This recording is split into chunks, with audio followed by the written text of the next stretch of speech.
Alors là, on va continuer avec des petites questions de jury sur la dualité. La dualité, bon, il y a une leçon complètement consacrée à ça où les questions de jury visent à tester des réflexes. Est-ce que c'est pas le dual, la dualité, hein, faut bien faire la différence. La dualité, pour moi en tout cas, c'est cet ensemble de techniques qui permettent de changer un problème, de le transformer. Ça s'appelle un foncteur contravariant dans un langage savant, l'orthogonalité, dont on se sert très souvent, et aller balader un problème dans un problème dual. Et souvent, on obtient des réciproques, souvent, on obtient une façon très simple hein, de résoudre le problème par dualité. C'est assez étonnant, c'est assez magique, et on veut savoir si le candidat a dominé un petit peu ça, cette technique, cet outil dualité. Je signale que j'ai fait des vidéos sur la dualité, toute une playlist de vidéos, et surtout une avec un tableau qui nous donne un petit peu un aperçu de ce foncteur contravariant. Voilà. Alors, de toute façon, on va en parler là, hein, de ce truc-là. Mais le mieux, c'est de voir le tableau pour voir, bon, de façon synthétique, tout ce qu'on peut faire. Alors, le premier exercice qu'on peut donner, parce que c'est la leçon du dualité, hyperplan, etc., c'est on se donne une famille d'hyperplans, HI dans E de dimension n, I de 1 à k, et il faut montrer que la dimension de l'intersection des HI est supérieure à n-k. Alors, ça veut dire aussi que si vous avez un système linéaire à k équations, hein, alors la dimension du sous-espace solution sera supérieure à n-k. D'accord ? Donc ça peut se retrouver aussi dans le monde des systèmes, donc dans la leçon sur les systèmes linéaires. Bon, alors en fait, tout ce truc-là est fait pour être orthogonalisé. On prend l'orthogonale, donc là on est dans l'espace, E, mais on va aller dans l'orthogonale, alors ça on va annuler tout ça, hein, donc, avec l'orthogonale, donc on va être dans E étoile. Là cette fois-ci on est dans E étoile. Et ici, on a que l'intersection va être transformée par ce foncteur orthogonal en une somme.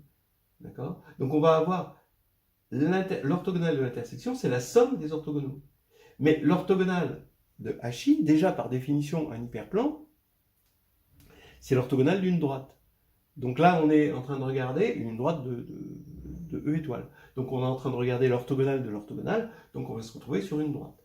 Maintenant, on est en train de nous demander qu'est-ce qu'on peut dire de la dimension déjà de ça. Ben oui, mais si c'est la dimension de ça, on a une partie génératrice. Il suffit de prendre un vecteur directeur pour chaque droite, donc ça nous fait une famille génératrice à k éléments. Donc on sait que la dimension est inférieure à k, puisqu'on a une famille génératrice à k éléments. Donc ça veut dire, comme on avait pris l'orthogonale, que la dimension de l'intersection est supérieure à n-k.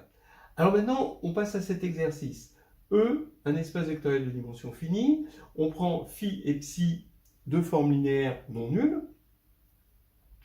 Et il faut montrer que, on vous demande, montrer que ker de psi égale ker de phi, si et seulement si, psi et phi sont proportionnels. La bonne réaction, évidemment, c'est de chercher quelle est l'implication facile. Bon, il est évident que de là vers là, si psi est égal à lambda phi, bon, elles sont non nulles, hein, les deux, donc lambda est non nul, et donc on voit bien qu'on a ker de psi égale tout ce qui annule phi va annuler psi et inversement. Bien, donc ça, dans ce sens-là, c'est pas difficile. Maintenant, l'autre sens est un peu retors et utilise vraiment les techniques de la dualité. Regardez, vous avez ker de phi, qu'est-ce que c'est ker de phi ? Bah, vous voyez que ker de phi, c'est l'ensemble des x tels que phi de x égale 0, x dans 1. Mais bon, ça veut dire quel que soit lambda, hein, de toute façon ça ne coûte rien de dire que quel que soit lambda dans le cas lambda phi de x égale 0. Donc c'est l'orthogonale de la droite engendrée par phi. Voilà. C'est-à-dire l'ensemble des x qui annulent ce truc-là. On appelle ça aussi annulateur quand c'est dans ce sens-là, mais bon, la dualité fait que, bon, moi j'appelle orthogonale dans un sens et dans l'autre. Hein. Donc, on est en train de se demander qu'est-ce qui se passe si psi orthogonal est égal à phi orthogonal. Mais là, vous prenez l'orthogonal, ça fait psi égale phi. D'accord? La droite engendrée par psi est égale à la droite engendrée par phi. Donc, elles sont proportionnelles, ces deux formes linéaires. Voilà, c'est tout simple, vous voyez, c'est juste pour voir si vous savez utiliser ces outils. Alors, dans le même style, vous avez cet exercice de décrire im de phi transposé.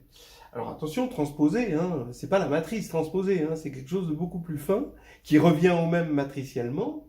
On a des formules pour ça, mais c'est quelque chose qui est au niveau des espaces et non pas au niveau des matrices. Hein. Donc, im de phi transposé. Voilà. Alors, décrire im de phi transposé.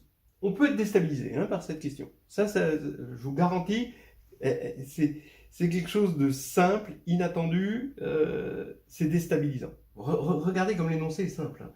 Donc, il faut, là, disons que face à un jury, quand on est déstabilisé, c'est très difficile de penser en direct, parce qu'on a envie de merdoyer, et puis on n'a pas envie de merdoyer devant le jury, donc faut savoir merdoyer en public. Et ça c'est tout l'art, en fait, des questions de jury. Merdoyons, donc. Donc, on commence par dire, on a phi, qu'est-ce que c'est? C'est une application linéaire de E dans K. Qu'est-ce que c'est phi transposé? C'est une application linéaire, donc du coup, tout est inversé. Vous voyez, c'est ce que on appelle après le foncteur contravariant. Donc, phi transposé, ça va aller de K étoile. Attention, K étoile, c'est pas K privé de 0, là, c'est le dual de K. Bon. Dans E étoile. D'accord? Tout est inversé. Alors, qu'est-ce que c'est que le dual de K? Alors, déjà, le dual de K, c'est bien d'y avoir réfléchi à un moment. Le dual de K, finalement, on sait que si on fixe une base, en fait, un espace vectoriel, il est isomorphe à son dual. Donc là, c'est pas difficile de fixer une base de K. Il y a une base canonique de K, c'est 1. Donc là, il y a une identification, du coup, canonique entre K et K étoile, et ça va nous simplifier la vie. Donc c'est l'identification qui a lambda, ici dans K. On lui associe l'application linéaire de K dans K, qui a 1 associé lambda, c'est-à-dire qui a mu associé finalement lambda mu. Donc vous voyez cette association. C'est quelque chose que vous ne pouvez pas faire canoniquement dans E, mais cette identification, vous ne pouvez pas faire une identification canonique de E avec E étoile, mais par contre, de Kn avec Kn étoile, oui, parce qu'on a une base canonique qui nous permet de le faire. Alors, ici, on a fait cette identification. Maintenant, qu'est-ce que c'est? Il faut se rappeler de la définition de phi transposé. Alors, ici, on va avoir un élément. Je vais encore l'appeler lambda, par abus de langage. D'accord? Mais c'est identifié à lambda. Donc, je regarde phi transposé de lambda. C'est un élément de E étoile. Donc, je l'applique à x. Vous voyez? Il faut quand même avoir réfléchi un petit peu à toutes ces histoires de dualité avant d'affronter le jury, quand même. Alors, ici, qu'est-ce que c'est? On sait que par définition, c'est lambda, vu comme une application linéaire, de phi de x. Ça, phi transposé de lambda, c'est lambda rond phi. Donc ici, on a lambda de phi de x, mais lambda de phi de x, d'après ça, phi de x, il est vu comme mu, c'est lambda fois phi de x, c'est lambda mu ici. Donc, en fait, im de phi transposé, l'image de phi transposé, c'est une partie de E étoile, c'est juste les éléments de la forme lambda phi. D'accord? Si vous éliminez x ici, en quelque sorte, puisque c'est vrai quel que soit x, donc vous avez ça égale ça. Donc c'est en fait le sous-espace engendré par phi. En même temps, ça aurait pu être une conjecture que vous faites. À partir du moment où vous voyez que im de phi transposé, il est dans E étoile, que im de phi transposé, comme le rang de phi transposé, c'est le rang de phi, c'est égal à 1, d'accord? Parce que phi est non nul. Bon, oui, j'ai oublié de le dire. Bon, allez. si phi est nul, c'est évident, c'est égal à 1, donc on voit bien que l'image ici, ça va être une droite. Donc ça va être une droite de E étoile. Qu'est-ce que vous voulez avoir comme générateur? Le générateur, il ne va pas être tordu, hein. Ça va être simplement phi. Donc il y a un bon sens qui peut vous faire conjecturer que c'est la droite engendrée par phi. Avec le rang, avec tous les théorèmes, hein, que vous mettez dans la leçon sur la dualité. Maintenant, je veux revenir encore sur cet exercice, mais après celui-ci. Vous voyez que vous avez encore un autre truc dont on n'a pas parlé dans le tableau de la dualité, c'est que le noyau se transforme en image par ce foncteur orthogonal. Donc ici, pour montrer que ça est égal à ça, bah vous dites aussi, vous avez une autre méthode, vous avez l'égalité, ça implique l'égalité au niveau des orthogonaux, mais l'orthogonale de Kerr de psi, c'est l'image de psi transposé, et donc ici, c'est l'image de phi transposé, et ce qui va faire, encore une fois, que la droite engendrée par psi est égale à la droite engendrée par phi, d'après cet exercice-là. Ça aussi, c'est une façon assez jolie de faire. Voilà. Je vous conseille quand même de regarder ces choses-là, c'est important. On va passer à un autre exercice sur la dualité, un petit peu plus corsé, que j'aime bien. Voilà. Alors voilà l'exercice. Il faut l'imaginer dans un contexte de leçon sur la dualité. On prend x1 ensemble, bon, k puissance x, comme d'habitude, c'est l'ensemble des applications de x vers k, mais comme k est un corps, bon, bah, l'image comme ça va donner sa structure ici, ce qui fait que ça, c'est un k-espace vectoriel. Bon.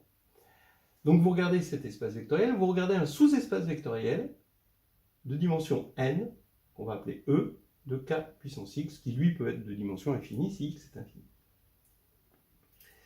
Et il faut montrer qu'il existe n éléments, exactement le même n que la dimension de E, dans x, tel que on ait une bijection entre les éléments de E, f de E, et les évaluations f de x1, f de xn dans kn.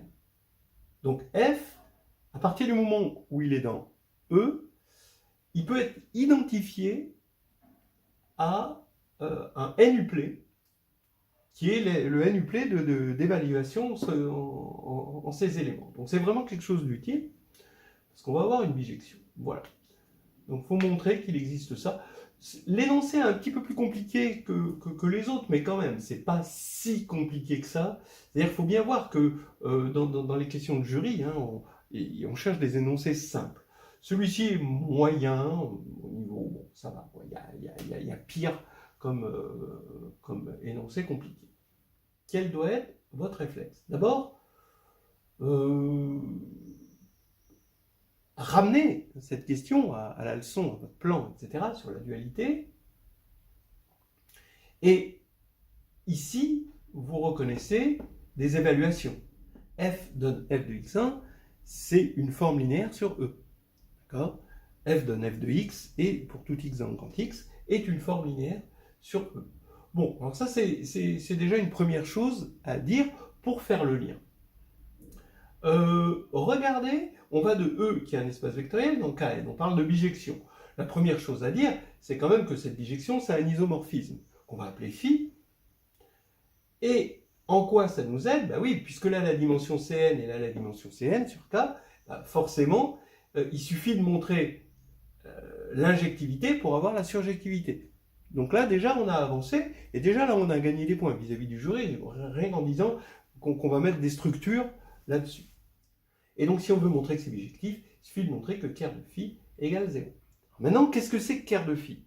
Kerr de phi, c'est l'ensemble des f dans E, hein, tel que, quel que soit i, f de xi égale 0. Là je suppose que je les ai trouvés, je fais une analyse synthèse. Hein. Alors, c'est là que je vais regarder l'évaluation en x1. Donc,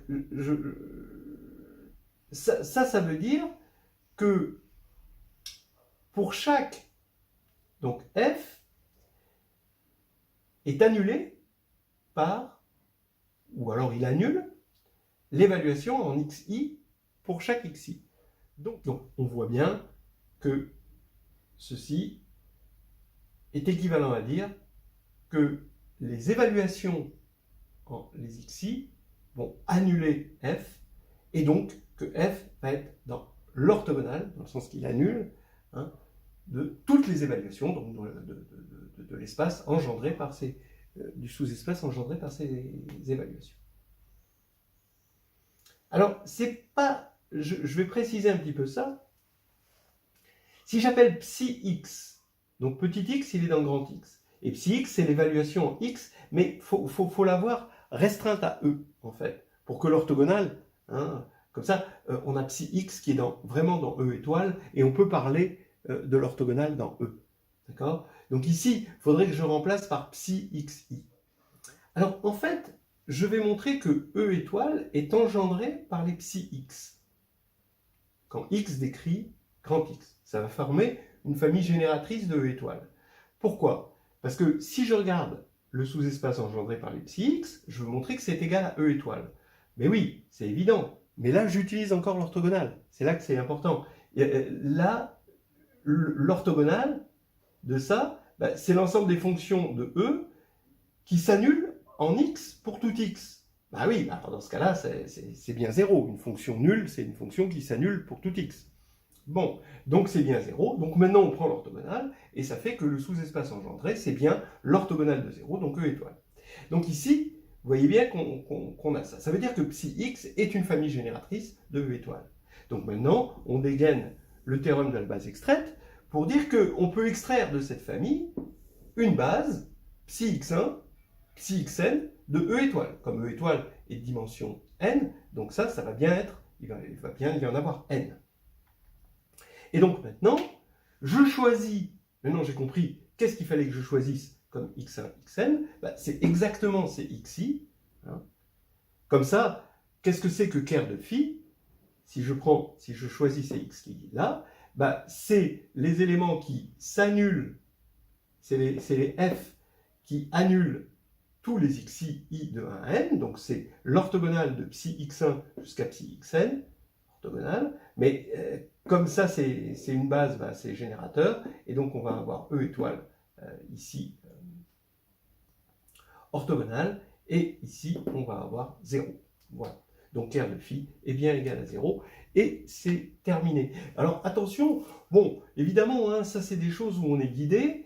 Les bons réflexes dans ça, c'est de mettre des structures et de dire bijection isomorphisme, de ne pas louper la dimension pour ramener au problème du noyau, ne pas oublier aussi que f de xi, c'est ça la dualité, que f de xi, c'est l'évaluation en xi de f.